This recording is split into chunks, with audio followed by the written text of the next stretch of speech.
Patrick Lencioni believes that the single greatest advantage any company can achieve is organizational health. Yet it is ignored by most leaders, even though it is simple, free, and available to anyone who wants it.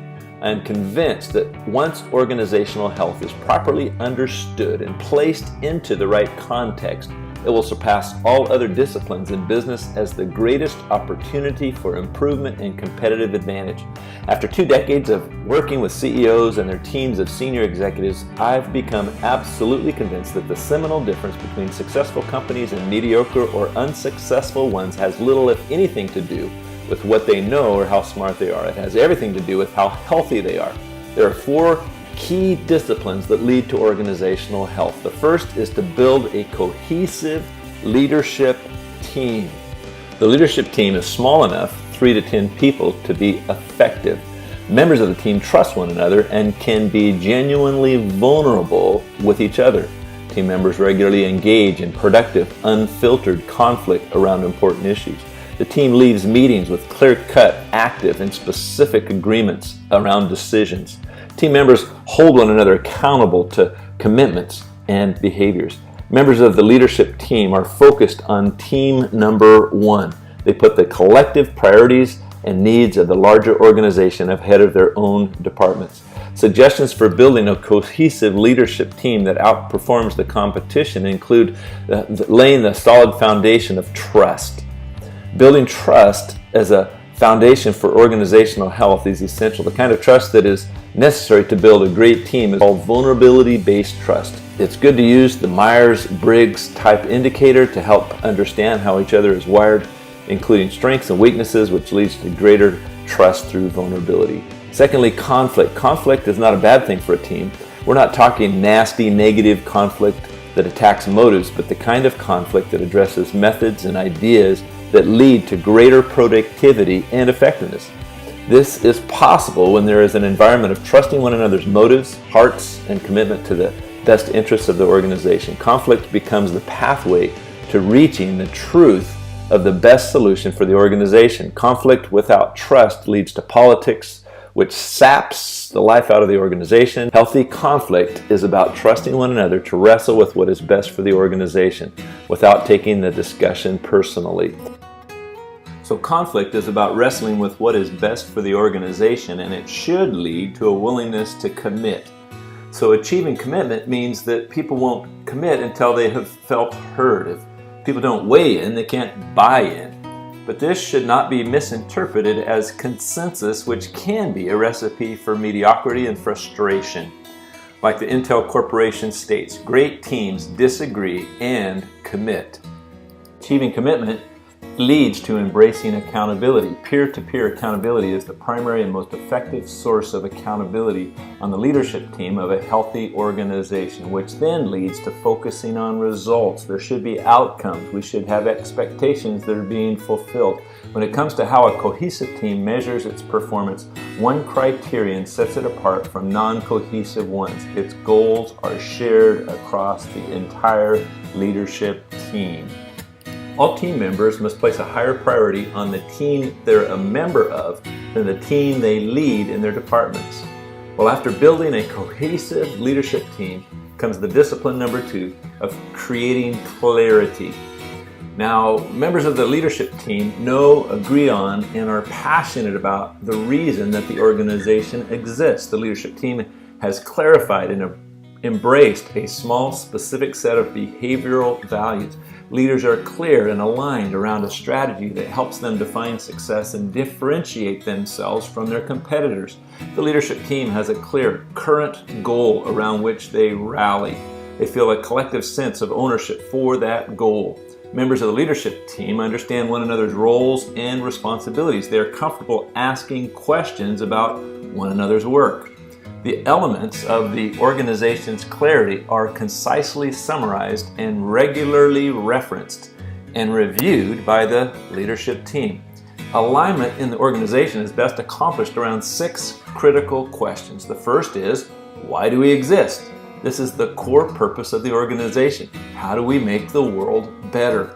Secondly, how do we behave? This These are core behavior values at the heart of the organization for how the organization treats people inside and outside of the organization. Third question, what do we do? This is the simplest question, having to do with the processes that support the organization's reason for existence. These are practical action steps. Number 4, how will we succeed?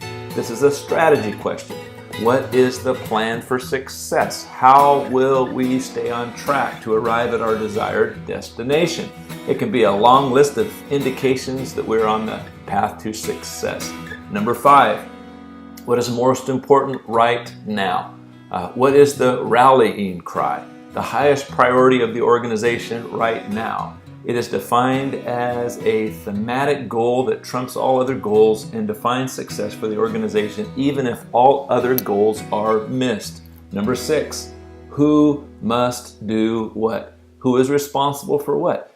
Division of labor starts at the top. Everyone's responsibility is no one's responsibility, so there needs to be specific assignments given to specific people. Record the answers in a printed playbook for decision-making, planning, and communication in the future. This must be short and concise and something everyone keeps with them at all times. Discipline number 3, over-communicate clarity.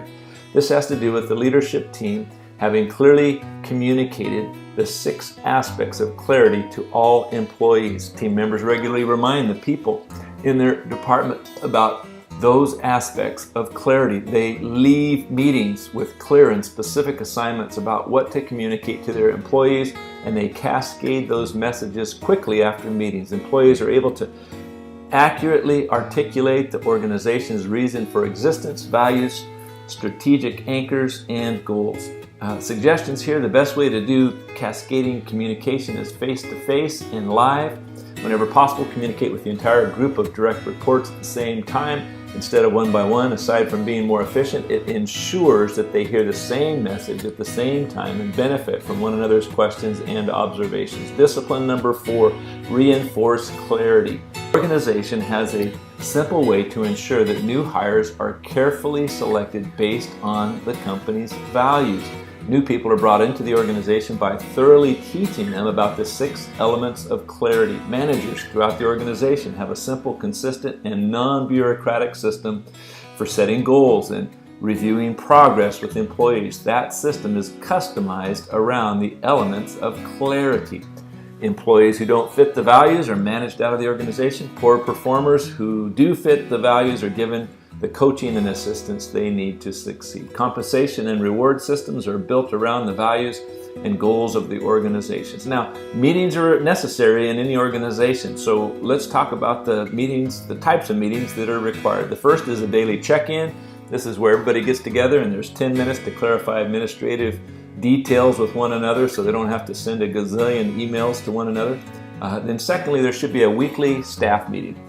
During these tactical staff meetings, agendas are set only after the team has reviewed its progress against their goals.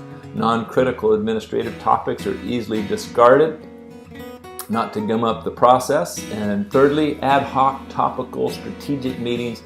These need enough time to be allocated to major issues to allow for clarification, debate, and resolution. These are 2 to 4 hour meetings.